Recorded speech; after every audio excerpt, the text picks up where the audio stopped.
Aujourd'hui, je vais vous parler d'un réchauffement climatique. Pas celui qu'on est en train de vivre. Je parle d'un épisode survenu il y a 56 millions d'années. Ça pourrait ressembler à ce qui va nous tomber dessus.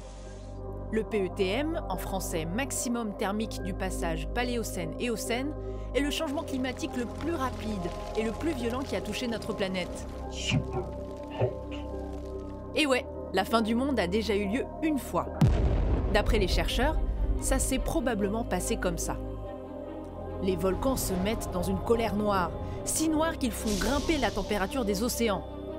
Du méthane, enfoui sous l'eau, se transforme en CO2, un jacuzzi géant crachant des flammes.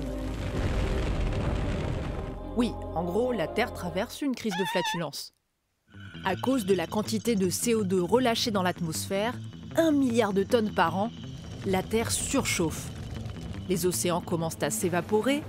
La planète enchaîne alors des épisodes de fortes pluies, de tempêtes et de sécheresses. La flore se transforme en jungle tropicale. L'Amérique du Nord prend des airs d'Amazonie. Les animaux migrent en quête de fraîcheur. C'est comme ça que des crocodiles se retrouvent en Antarctique.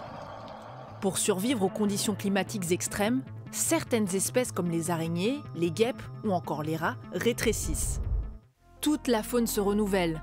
La plupart des mammifères de l'époque, le Paléocène, n'existent plus aujourd'hui. Il faudra 100 000 à 200 000 ans à la Terre pour se remettre de ce choc thermique en absorbant lentement les gaz à effet de serre. À l'époque du PETM, la planète avait gagné 6 degrés en quelques milliers d'années. Nous, il nous a suffi d'un seul siècle pour prendre 1 degré. Voilà probablement ce qui nous attend.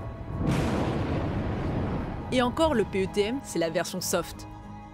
Je vous laisse méditer sur cette phrase du chercheur Yves Godéris. La Terre, on n'est pas inquiet pour elle.